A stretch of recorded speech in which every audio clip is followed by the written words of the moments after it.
everyone, welcome back. In the last two lectures, we were studying the idea of sequences, and now we're going to see why we're actually interested in sequences, right? And so, here we go. Given a sequence, A1, A2, A3, dot, dot, dot, presumably going on forever, what we're interested in, so we can consider the sum, right? So that's what we want to look at, is A1 plus A2 plus A3 and so on, so the sum of the terms. So that would be A1 plus A2 plus A3 plus, and I'm going to put dot, dot, dot. This goes on forever, right? And so we indicate that using sigma notation like this, sum n equals 1 to infinity of a sub n. Such a sum has a name, it's called a series. Right? So such a sum is called a series. So our interest in sequences really is in studying series. What we want to do is add up the terms of this. And this is something that you perhaps have not seen before, right? What we're doing, and we're going to need to make sense of this, we are adding up an infinite number of numbers, right? So sometimes when you add up an infinite number of numbers, it actually is infinite. It's sort of obviously infinite. So for some sequences,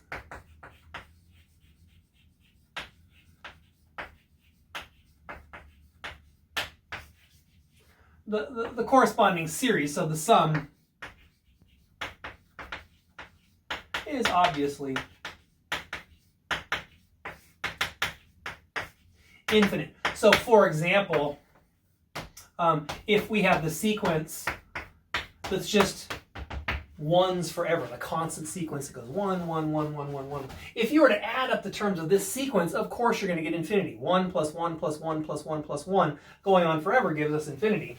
Right, so 1 plus 1 plus 1 plus 1 plus dot, dot, dot. Right, that's equal to infinity. In other cases, though, it turns out that the series is finite. Right, so we'll say, however,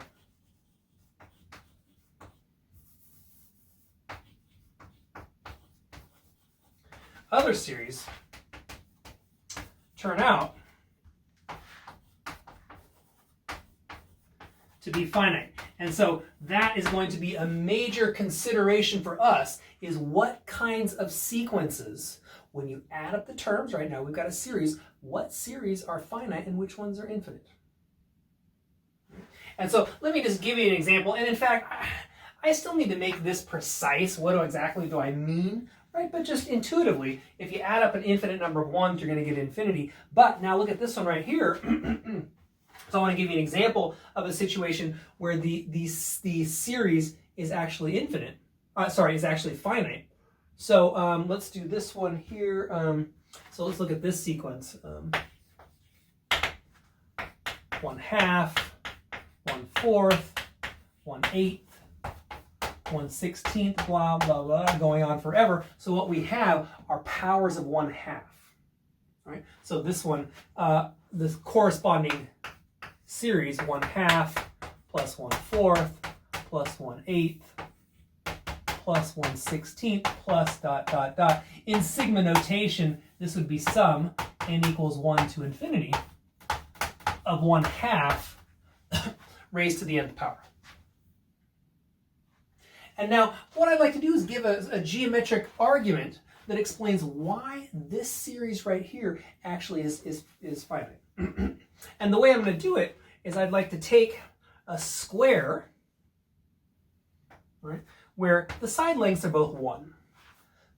Right? So we know that the area of this square is equal to 1, right? 1 times 1. And now I'd like to divide it up into 2 pieces, right? Each of these 2 pieces has area 1/2. the right-hand half I would like to divide in half. Each of those has area 1/4. The upper corner I'd like to divide in half. Each of the halves has area 1/8. And then the remaining, so I'm going to label one of them 1/8, and then the remaining one I want to divide in half. The lower one has a 1/16. The upper one also is a 1/16, and I'd like to divide that one. Right? Now you can see what's happening is this is going to continue. It's going to get a little too small for me to divide up. But what we can see here is that the area of this square right here can be expressed as the areas of a bunch of little halves. And so what we have is the total area is equal to 1 and can be expressed as the infinite sum, right? The series corresponding to 1/2 plus 1/4 plus 1/8 and so on. And so it turns out, just by using this geometric argument, that this series right here is equal to 1/2. Sorry, I just said 1/2, is equal to 1.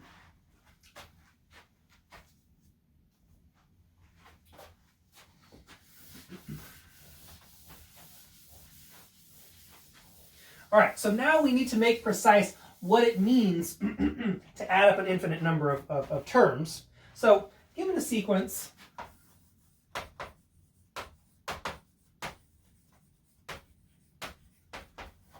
A1, comma, A2, comma, A3, comma, dot, dot, dot.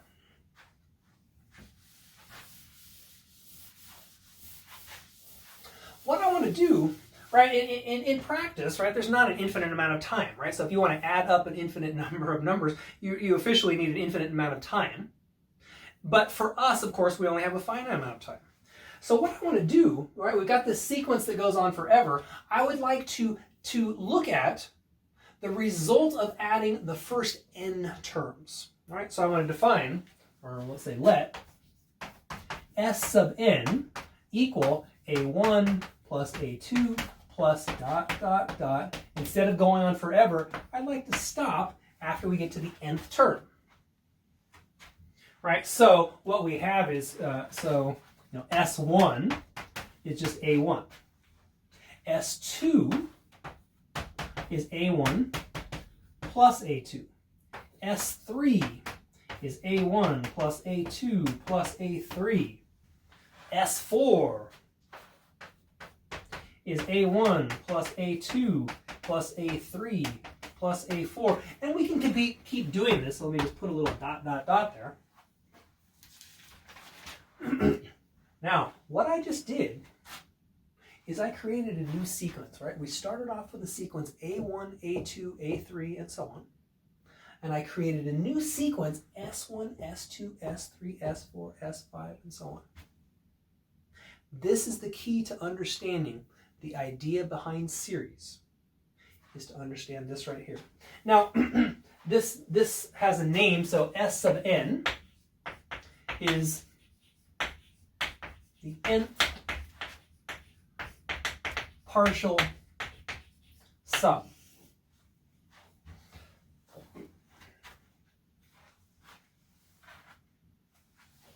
This creates a sequence.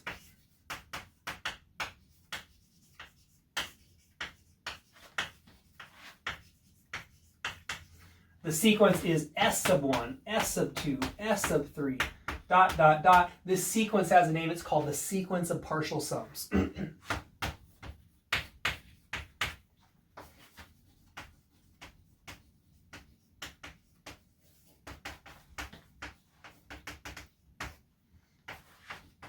right, so sequence of partial sums.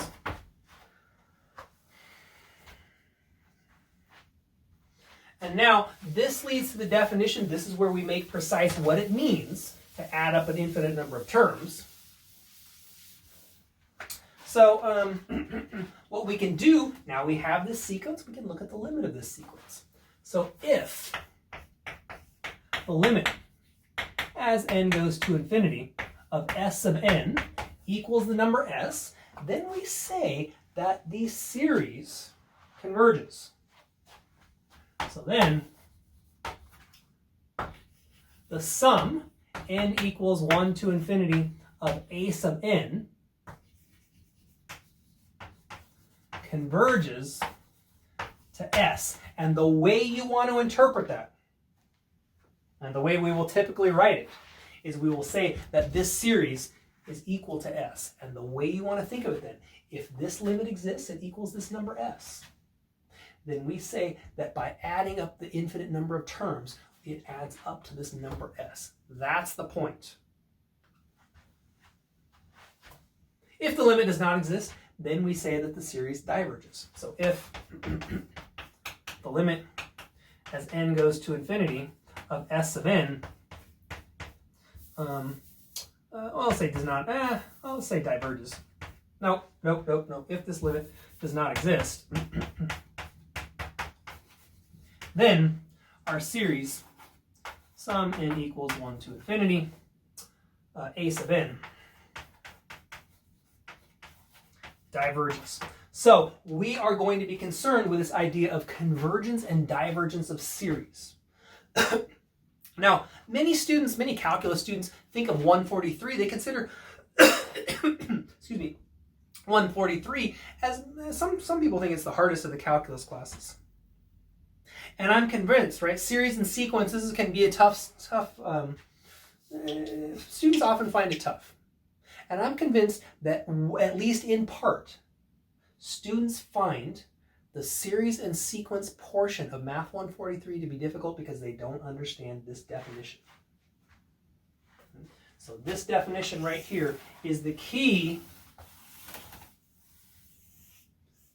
to understanding convergence and divergence of series, and that's what we're going to be studying in this class for like the first half of this class.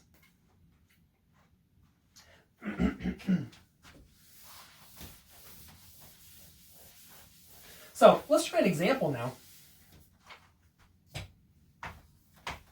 So so let's consider the sequence 1, 1/2, 1/3, 1/4, 1/5, and so on. What I'd like to do is I want to write down some of the partial sums. So S sub 1 is equal to 1. S sub 2, that means add the first two terms, so that'll be a 1 plus 1/2, which is 3/2. S sub 3 is 1 plus 1/2 plus 1/3. I worked this one out. It comes out to be 11/6. S sub 4, 1 plus 1/2 plus 1/3 plus 1/4. That comes out to be, let's see, S sub 4 is 25 over 1/2. Sorry, over 12. 25 over 12. S sub 5, I worked this one out also. So S sub 5, that means 1 plus 1/2 plus 1/3 plus 1/4 plus 1/5. That comes out to be 137 over 60.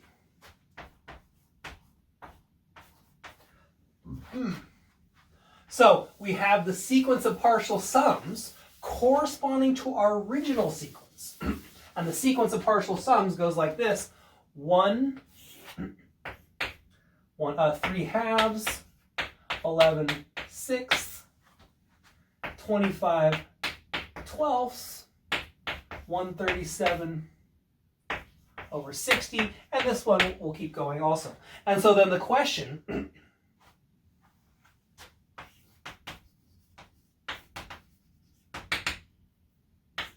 does the series, so sum n equals 1 to infinity of 1 over n, converge or diverge?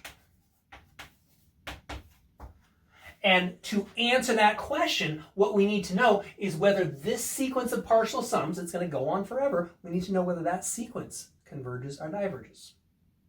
We don't have enough technology, enough machinery to know whether this one converges or diverges yet. When we get to the next section in the book, we'll be able to answer the question. So at this point, it's unknown.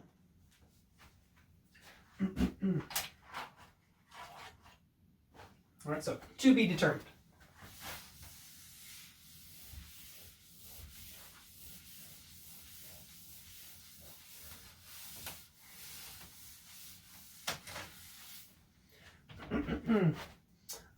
Okay, so moving on in our discussion, let's let R be a real number. From this real number, we can create a new series, right? So the series where, okay, so I want to do it like this. So it's going to be sum n equals 0 to infinity of r raised to the nth power. So what I want to do is take this number r and raise it to higher and higher powers and then add the results, right? So that's going to look like r to the 0 is 1. Then it'll be plus r squared plus r cubed plus ... This series right here has a name. It's called a geometric series. So this is the geometric series with ratio little r. So for example, sum n equals 0 to infinity of 1/2 to the n. That's going to look like a 1 plus 1/2 plus 1/4 plus 1/8 plus ... And you should be able to see what this one actually adds up to. This geometric series converges. The reason, if you look at this portion right here, right, that's what I did with that square a few minutes ago, right? This part adds up to 1, so we have 1 plus 1, which equals 2. So here's an example of a convergent geometric series. This series converges to 2. And what we'd like to do is come up with a general formula that allows us to say, in certain cases, right, depending on R, the geometric series converges or diverges.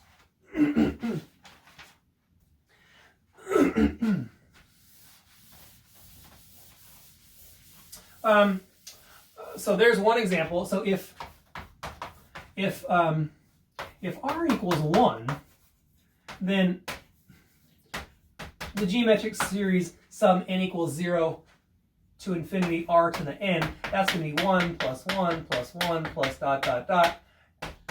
Definitely diverges.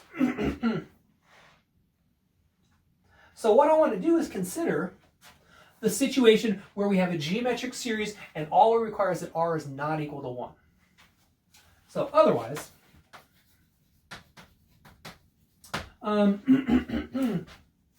right, if I look at these, the nth partial sum, Sn, that's going to be 1 plus r squared plus ...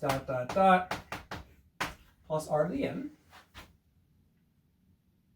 There's the nth partial sum for the geometric series. And I'd like to multiply both sides of this equation by r. So r times s sub n is equal to r plus r squared plus r cubed plus ... plus r to the n plus 1. And now I'm going to subtract. S sub n minus r times s sub n. If we add, if we subtract this stuff, notice what happens, right? The r's will cancel, the r squareds will cancel, r cubes will cancel, and so on, all the way down to the r to the n's will cancel. So s sub n minus r times s sub n is going to be 1 minus r to the n plus 1.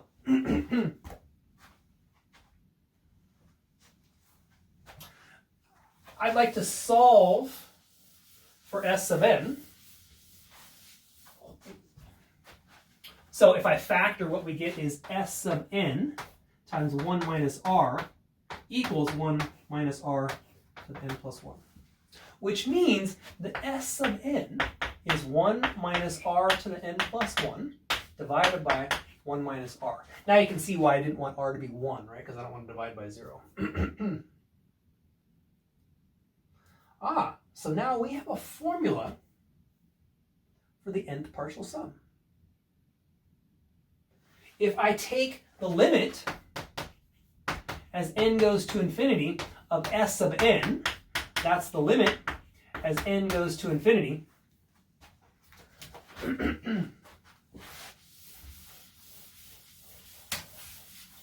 of 1 minus r to the n plus 1 divided by 1 minus r. And this limit,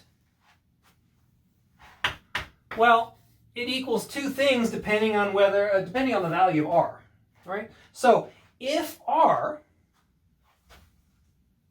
has absolute value less than 1, then we know what happens to this right here. This approaches 0, which means that the overall fraction approaches 1 over 1 minus r. That was standard limit number 5. All right, so it's equal to 1 over 1 minus r if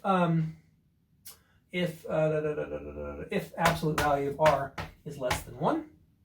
And then if not, it diverges, so diverges, or let's say does not exist, if the absolute value of r is greater than or equal to 1.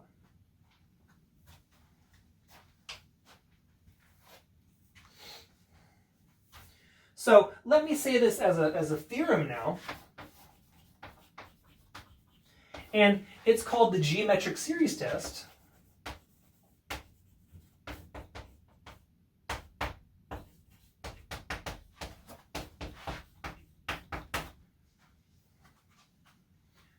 And it goes like this. Let's put here. So sum n equals 0 to infinity r to the n is equal to 1 over 1 minus r.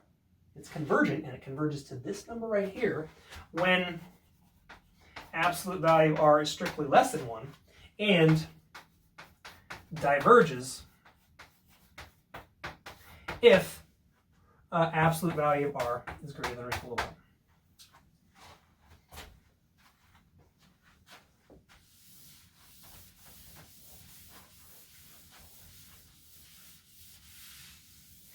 In this class, that's what we're going to do, is we're going to get a bunch of tests, right? And each test is going to allow us to handle certain types of series, right? This is the first of many tests that we're going to learn. It allows us to determine, in all cases, just based on the value of r, whether the geometric series is convergent or divergent. So, for example,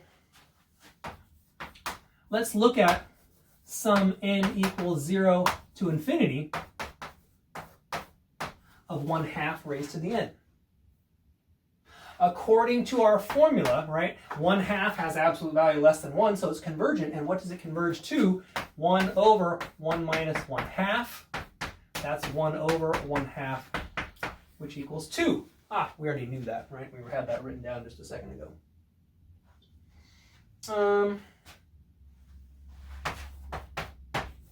Sum n equals 0 to infinity of -5 to the n. Absolute value of -5 is greater than or equal to 1, so this one is divergent by geometric series test.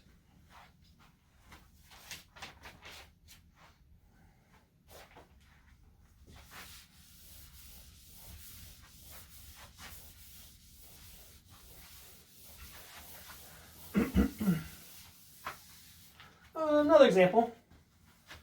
So let's find the sum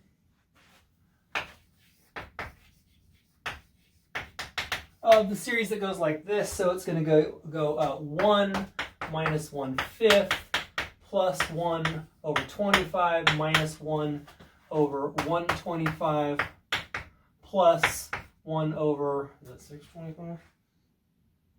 Yeah, 625. So it's written this way, but actually this is the geometric series.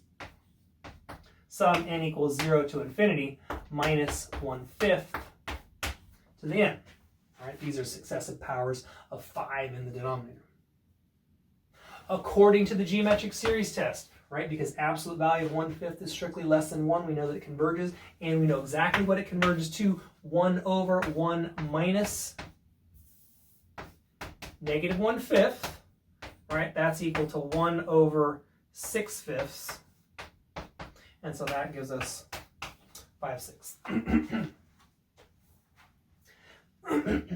Now, notice I've started my sum with n equals 0, but we don't have to. If you want, you could start with n equals 3.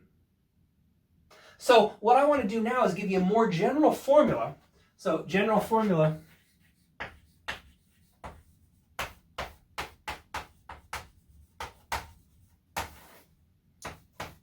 if absolute value of r is strictly less than 1, then the sum n equals, let's say n equals k to infinity of r to the n, instead of putting a 1 in the numerator, it is r to the k divided by 1 minus r. Right, so there's the general formula for a convergent geometric series, and typically I'll just refer to this as the geometric series test. Right? When the absolute value is less than 1, we know that it converges to this number right here. And if the absolute value is greater than or equal to 1, then it diverges. So, for example,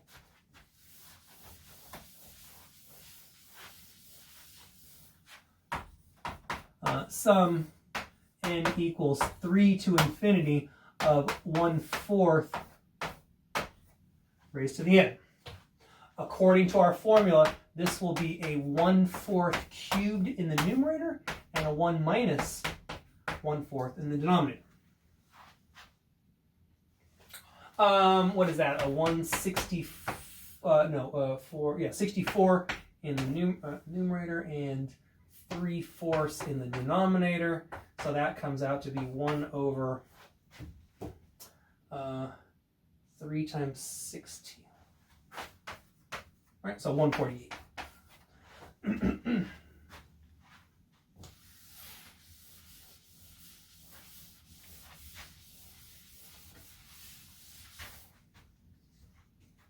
Here's an application to the geometric series test, and it's repeating decimals.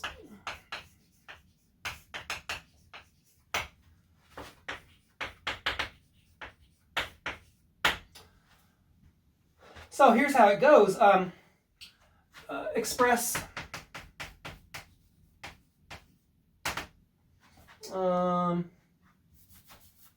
you've probably seen this before, 0, 8. If you put a little bar over that, that means repeat whatever you see. And so this would be 0.8888 going on forever. Most likely you've heard the term rational number. A rational number has two different definitions, two different descriptions. And you may have heard of both of these. A rational number is any number that can be expressed as a fraction. It's also any number that can be expressed as a decimal that either terminates or has some repeating pattern. And so right here, what I have is a decimal that has a repeating pattern, guaranteed that that's a rational number, which means that I can express it as a fraction. And that's what I'd like to do. This is the application of our geometric series test. I'm going to use this formula right here to express this repeating decimal as a fraction. And you can do this anytime you have a repeating decimal. So what I want to do is recognize that a repeating decimal like this actually is a geometric series. So let's see what it is. 8, that first 8 right there means 8/10. The next one means 8/100. The next one means 8/1000. The next one, 8/10,000, and this keeps going. So anytime you have a repeating decimal, you can rewrite it as a geometric series. I'd like to factor the 8 out, so this is 8 times 1/10 plus 1/100 plus 1/1000 plus ...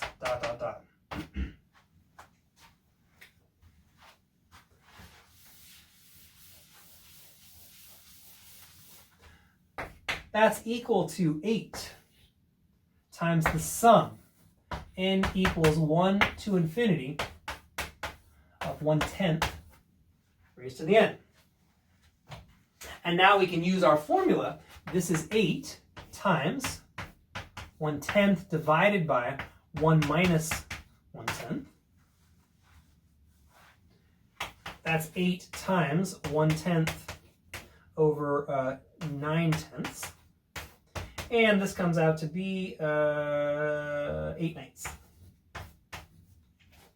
All right, so this repeating decimal can also be expressed as this fraction right here. And you have a few homework problems that ask you to do the same thing. You'll have a repeating decimal. What you want to do is use the theory of geometric series, right? Write your repeating decimal as a geometric series, and then just apply our formula.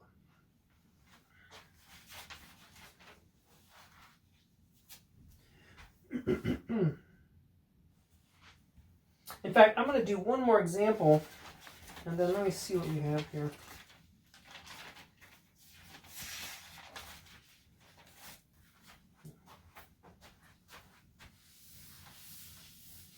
Now, let me do one more example of the repeating decimal business. So let's say express 3.121212 ... as a fraction.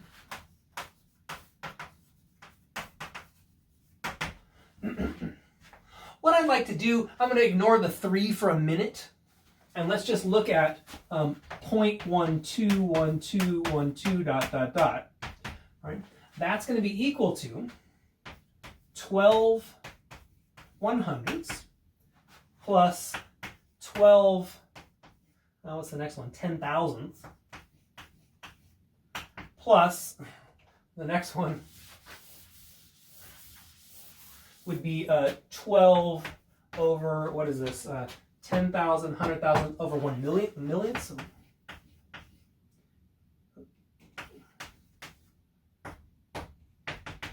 Right, and that keeps going forever. So what I want to do now, write this as 12 times 1 over 100 plus the next one is 100 squared. The next one is 100 cubed, and that keeps going forever. There's a geometric series. So this is 12 times sum, n equals 1 to infinity, 1 over 100 raised to the nth.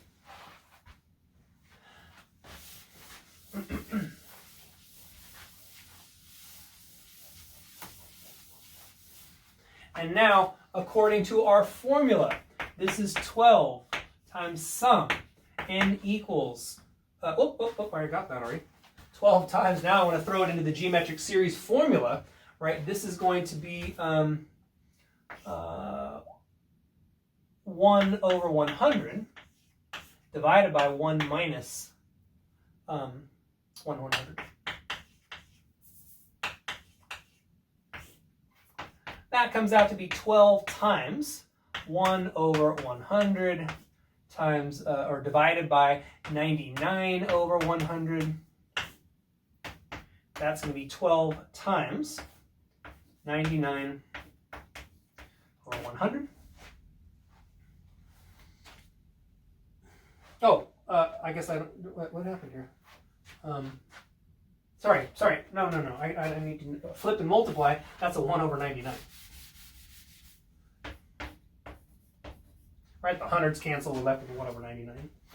Okay, so now that means that with the 3, so we can say 3.121212 is equal to 3 plus 12 over 99, which if you add together and simplify, it comes out to be 103 over 33.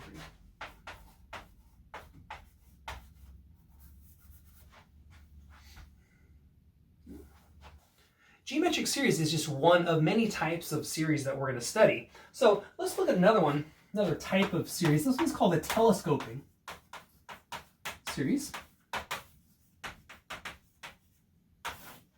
And so let me just start with an example. For the series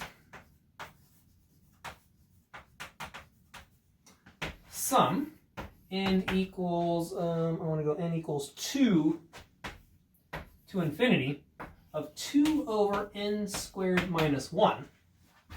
Two parts of this problem here. So first I want to find a formula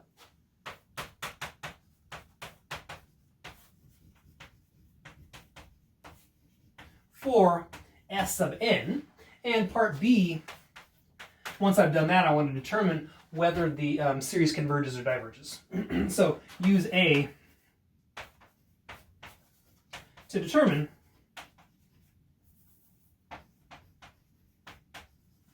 convergence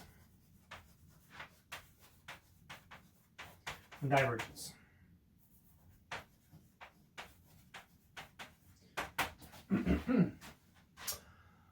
Okay, you don't need to write this down, but if you saw this back in Calc 2, in Math 142, if you saw 2 over x squared minus 1 and you're supposed to integrate it, hopefully you would think, oh, partial fractions. And that's exactly what we're going to do here. I'm going to use partial fractions to try to make sense of this series right here. So for part A, the first thing I want to recognize is that 2 over n squared minus 1 can be written as 1 over n minus 1 minus 1 over n plus 1. So here you can check to see this is actually true. So I did the partial fractions. I'm not going to go through the process here. I did the partial fractions to verify this. And so what that tells us is that our original series, sum n equals 2 to infinity, 2 over n squared minus 1, can be re-expressed as sum n equals 2 to infinity, 1 over n minus 1 minus 1 over n plus 1.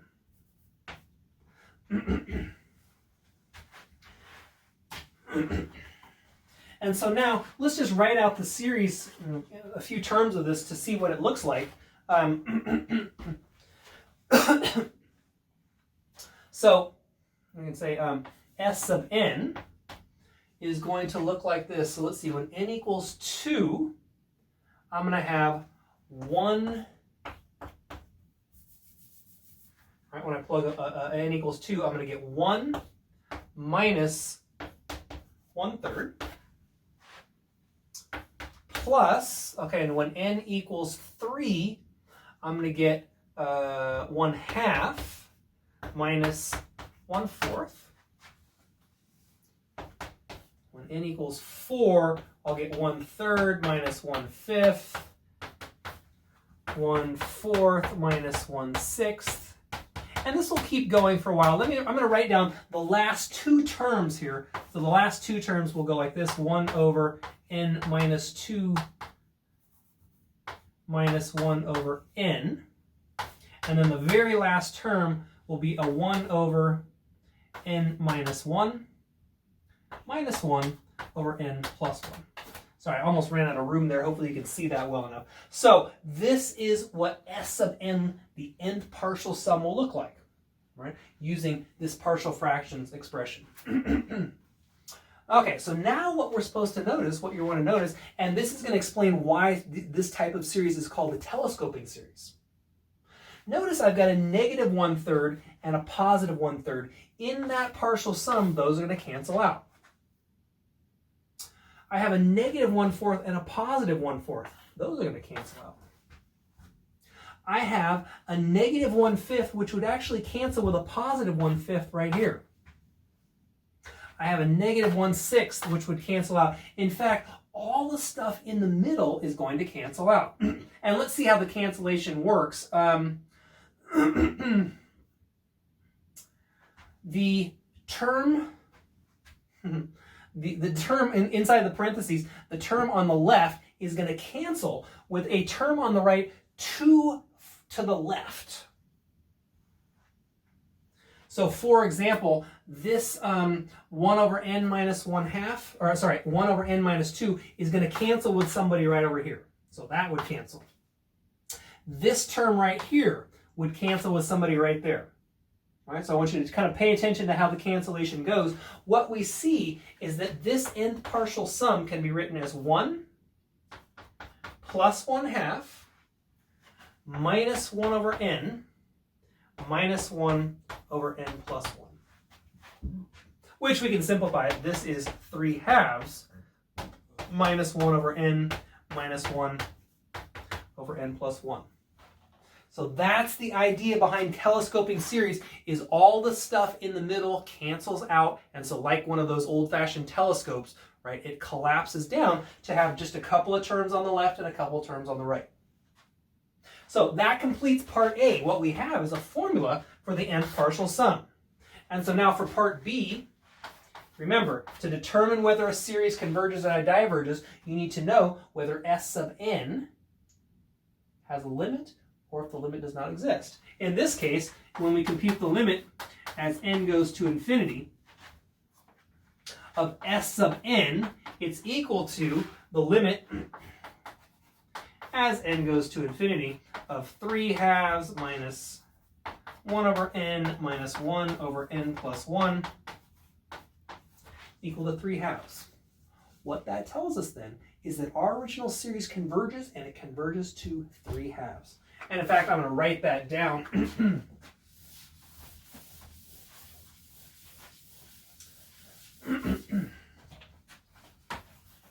So conclusion, sum n equals 2 to infinity, 2 over n squared minus 1 equals 3/2. So that's an example of a telescoping series.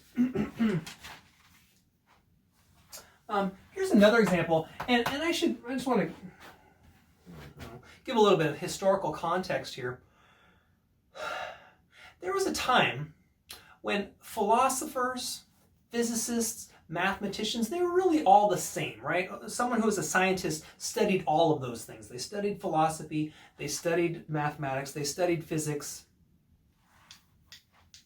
And one of the questions that philosophers have been concerned with for a long, long time is the existence of God. And so here's kind of a fun example that involves telescoping series, and it goes like this. So 0 can be written as 1 minus 1 plus 1 minus 1. I'm just going to add a bunch of zeros together.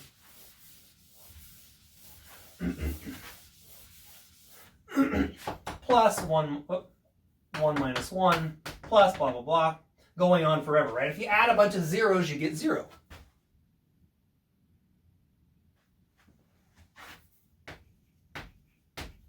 But now remember, in mathematics, when you're doing addition, addition is associative, which means that you can slide parentheses around. And so this is equal to, what I want to do is I'm going to slide all of these parentheses one click to the right. So what we get is 1 plus negative 1 plus 1 plus negative 1 plus 1 plus negative 1 plus 1 plus dot, dot, dot. So now what we have is 1 plus 0 plus 0 plus 0 plus 0 plus 0. And so what we get is that this is equal to 1. Well, that's strange. Now, what we have is that 0 is equal to 1. Now, philosophers and mathematicians, when they were studying this infinite series back, this is I think in the early to mid 1700s is when this idea was discovered. And to them, studying this idea of infinity, that, in some sense, that was peering into the mind of God. And so a certain mathematician, I wish I could remember his name, but what he did when he discovered this, he said, "This is amazing. What we've done is we've started with nothing, and by mathematics, which is the handiwork of God, by applying mathematics, we've gone from 0 to 1. We started with nothing and we made something. Only God can do such a thing, therefore God exists."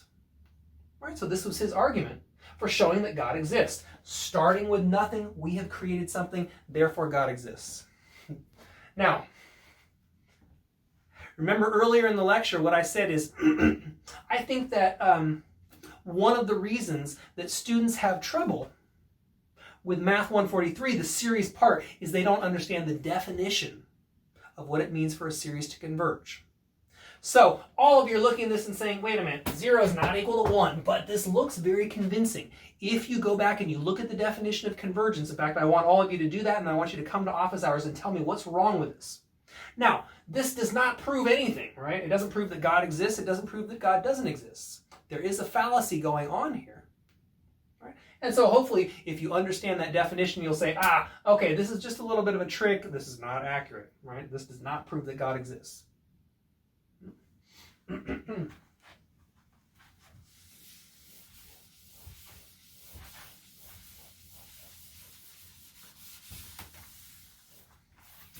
Let's do one more example of the telescoping series.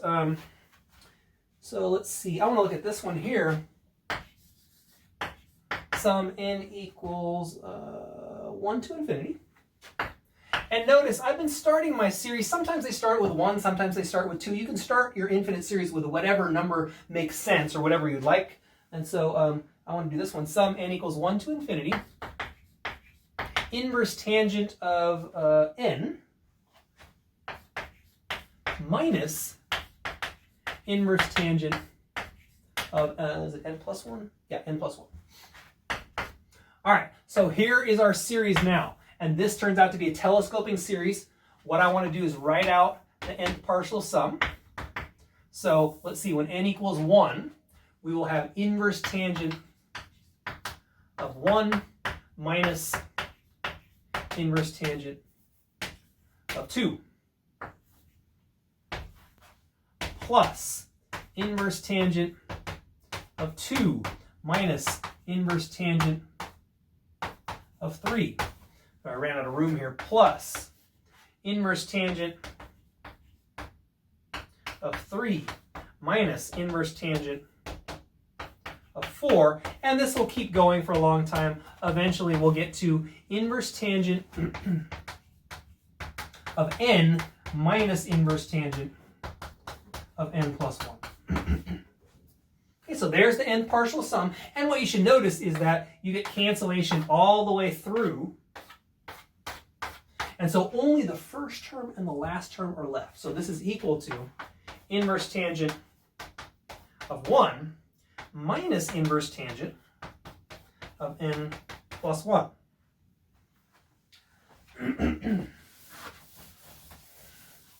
So now to determine convergence, what I need to do is compute the limit of the nth partial sum. And so what we have is limit as n goes to infinity of s sub n is equal to, so let's take the limit as, inverse tangent of 1, by the way, that's pi over 4. And then as n goes to infinity, what does inverse tangent do? You should remember this from Math 142. Inverse tangent has a horizontal asymptote at pi over 2. So what we get is pi over 4 minus pi over 2, which is negative pi over 4. So this telescoping series converges, and it converges to minus pi over 4.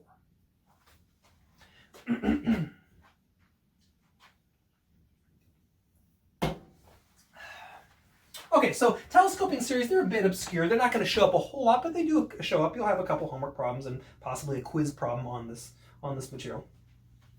So now let's move on. Here's a fact that's true. If we have some series, so sum n equals k to infinity of a sub n, if this series is convergent,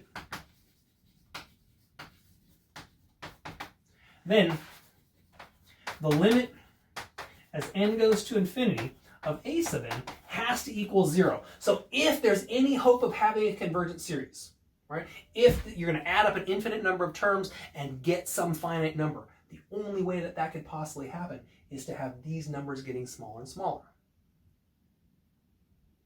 It's got to be approaching 0. And there's an application. This actually leads to a new test.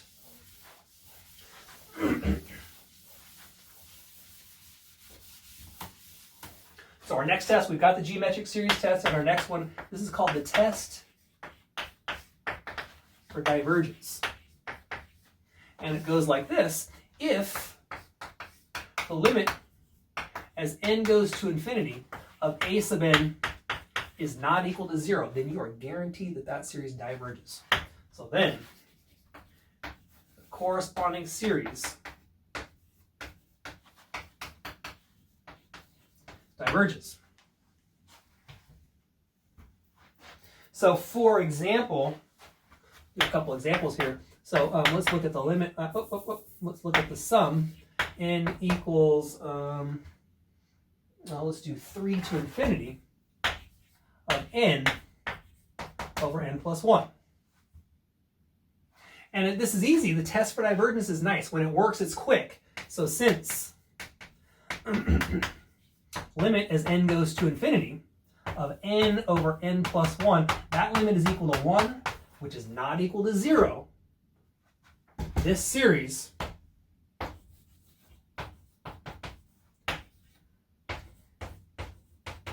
diverges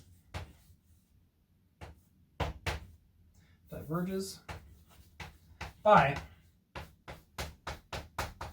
test for divergence. So when the test for divergence works, it works nice, but there's a warning, right? Don't misuse the test for divergence. See what it says. It says, if the limit is not 0, then you can conclude that it diverges. The reverse is not true. If this limit is equal to 0, then you have no information and you cannot make a conclusion. So let's just say this as a warning.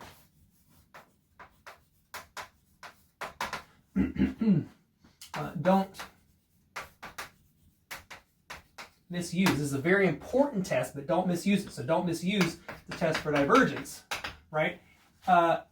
Having the limit as n goes to infinity of a sub n equals 0, that does not imply that the series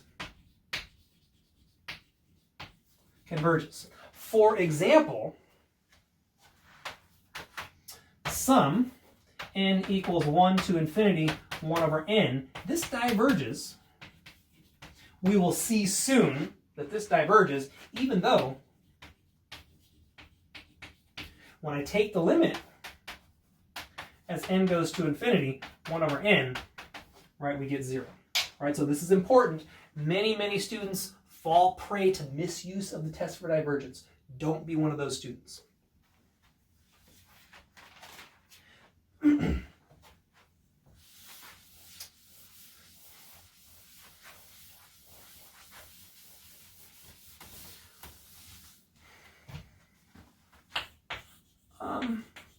We need one more fact here. So this is properties of series.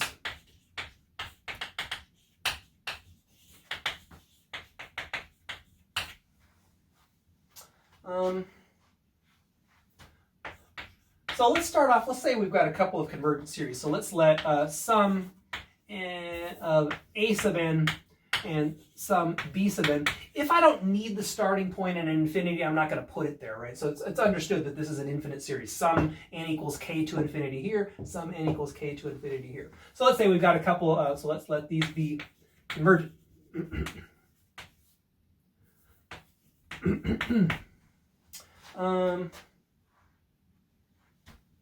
Then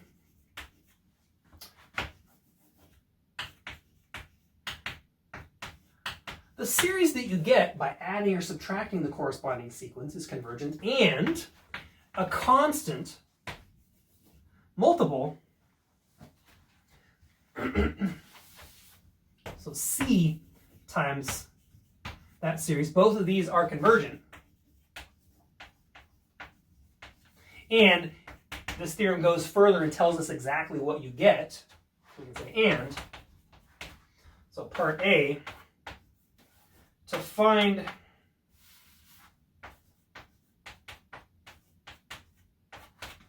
the result here, if you know that they're both convergent, what you do is you just add them individually. Or add or subtract, I guess. And part B,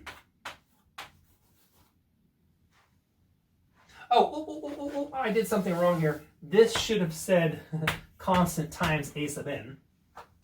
And this should say constant times a sub n. So you can form a new sequence, add the terms of those, and it comes out to be sum, or c times the sum, a sub n. And I want to end with one last example here.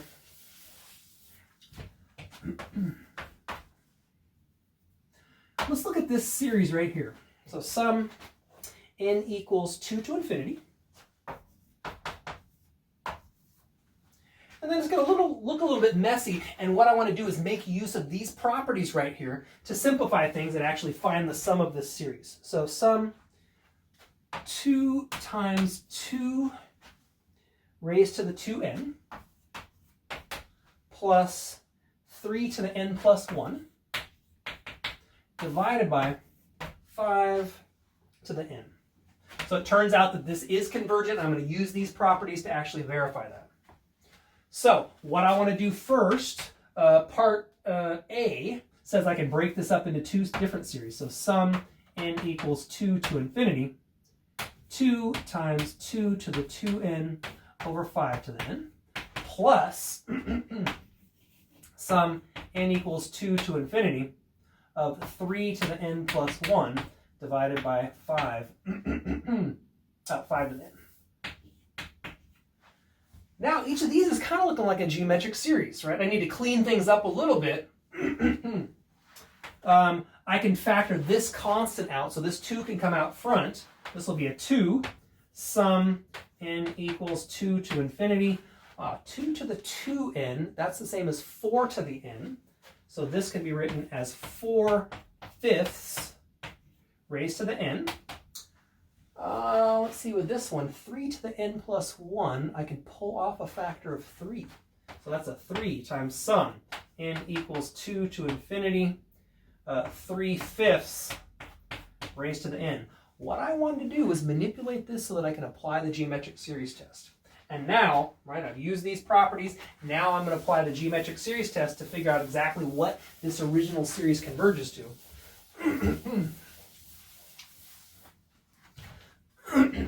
So that will be 2 times 4/5 squared divided by 1 minus 4/5 plus 3 times 3/5 squared divided by 1 minus 3/5. You can simplify this a little bit further if you like, but here's the answer applying the geometric series test. So the trick was we started off with something, applied rules of series, properties of series, which means that you can split things up when you add, and you can pull constants out of the summation. Once I did that, I eventually had it in the situation where I can actually apply the geometric series test, which I did to get these two fractions right here. All right, that's kind of a long lecture, so well, that's a good place to stop. We'll see you next time.